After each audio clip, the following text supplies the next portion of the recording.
Good evening, everyone. Hope everyone is well. Thank you for joining our daily halacha.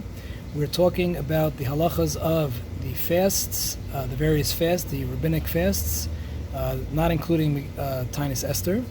There's 4 fasts brought down Divrei Kabbalah, brought down not Kabbalah as in the Zohar and things like that, but Divrei Kabbalah means in the Nevi'im, and there's 4 fasts brought down in the Pasuk. We mentioned yesterday that the Pasuk in Zechariah says that the fast of the 4th, 5th, 7th, and 10th will Hashem will turn them into Yom Tovim. So we mentioned that the fast of the 4th, and it refers to the month, the 4th month. And the 4th month's fast is referring to Shavas B'Tammuz, and likewise the next fast, the fast of the 5th, refers to the fast that takes place in the 5th month, which is Av. Av is the 5th month, and numerous things happened in the 5th month that we fast, namely Tisha B'Av. We know it's day 9th of Av that we fast. It's famously known or infamously, unfortunately known for the destruction of the Beis HaMikdash, of 2 Batei Mikdashim. But 5 things happened on that day as well that necessitated a fast. Okay, so what are those 5 things? The first thing that happened in chronological order was in the Midbar, the Meraglim, the spies, after the people demanded that the spies go out spy the land of Eretz Yisrael before they're about to go into Eretz Yisrael shortly after Matan Torah, and they came back with bad reports, except for Yeshua and Kalev. Yeshua and Kalev tried to convince the people that Eretz Yisrael was good, just like Hashem said. But the other spies, for whatever their reasons were, they spoke Lashon Hara about Hashem, because they said that Hashem was lying, Kaviyachol, and the land was not so good. And the Jewish people accepted what they said, and because of that, Hashem decreed that they will die in the desert, the men between 20 and 60.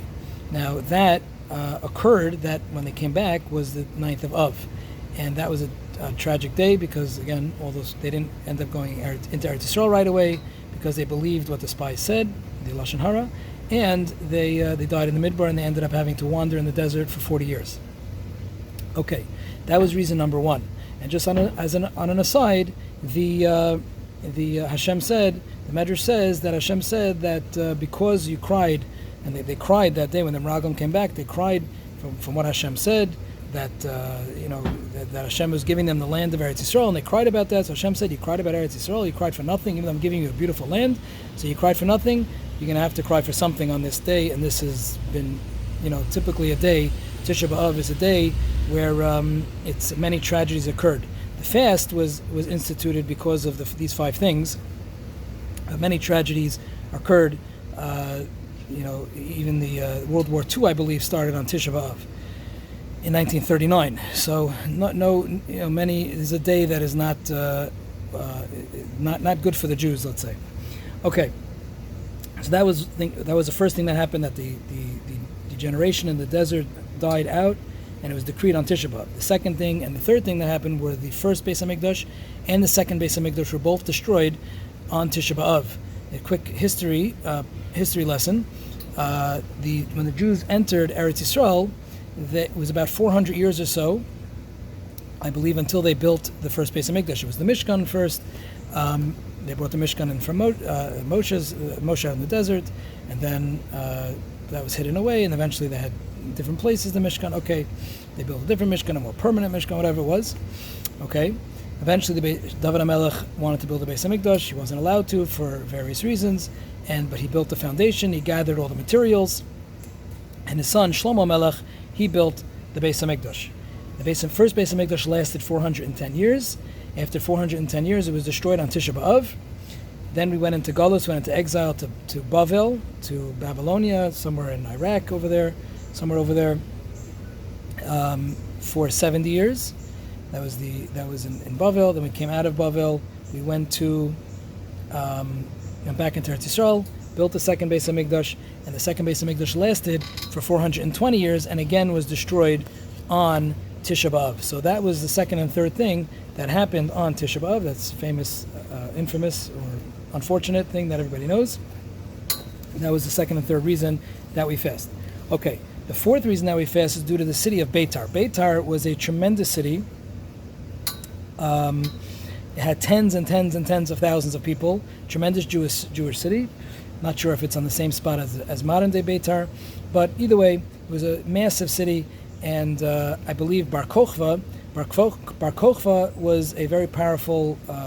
He actually sort of ruled over the Jewish people for 2.5 years, and he declared himself Mashiach. And in fact, Rabbi Akiva even thought he was Mashiach. The great Rabbi Akiva, the holy Tana, Rabbi Akiva thought he was Mashiach. He actually turned out to be wrong, because Bar Kokhba sinned. He could have been Mashiach, but he sinned, and he was not, therefore, not Mashiach. He ended up getting killed in the revolt, and I think it was in Beitar he got killed. But anyways, this city was killed out, was wiped out, and it was a tremendous tragedy. It was considered a tragedy on par of the Beis Hamikdash, of the Batei Mikdashim that were destroyed. This was approximately 100 years or so, maybe a little less than 100 years after the destruction of the first Beis Hamikdash. Bar Kokhba revolted. The revolt was put down. He was killed, and the city of Beitar was wiped out. Tremendous tragedy. That was the fourth thing, and the fifth thing that occurred on Tisha B'Av was Turnus Rufus was a king of Edom, and he plowed over the site of the Beis Hamikdash. There's a pasuk in I think it's Micha. It's Micha and Yirmiyah. That says Tzion Tzada Techarash. The Tzion means Zion, means Yerushalayim, will be plowed over, which means the site of the Beis Hamikdash will be plowed over. And Turnus Rufus unfortunately fulfilled that prophecy, and he plowed over the site of the Har Bayis where the Beis Hamikdash used to stand. It used to be much more elevated, but he plowed it over in fulfillment of to totally wipe out any trace almost of the Beis Hamikdash. Which should be rebuilt speedily in our days. So that's when the pasuk refers to the fast of the fifth. That is the fast of the fifth. The 5 things that happened on Tisha B'Av, the 5th month, and we should merit to see that this Tisha B'Av should turn into a holiday. Mirz Hashem, Hashem should answer our tefillos. Thank you for listening, and till next time, have a great day and be well.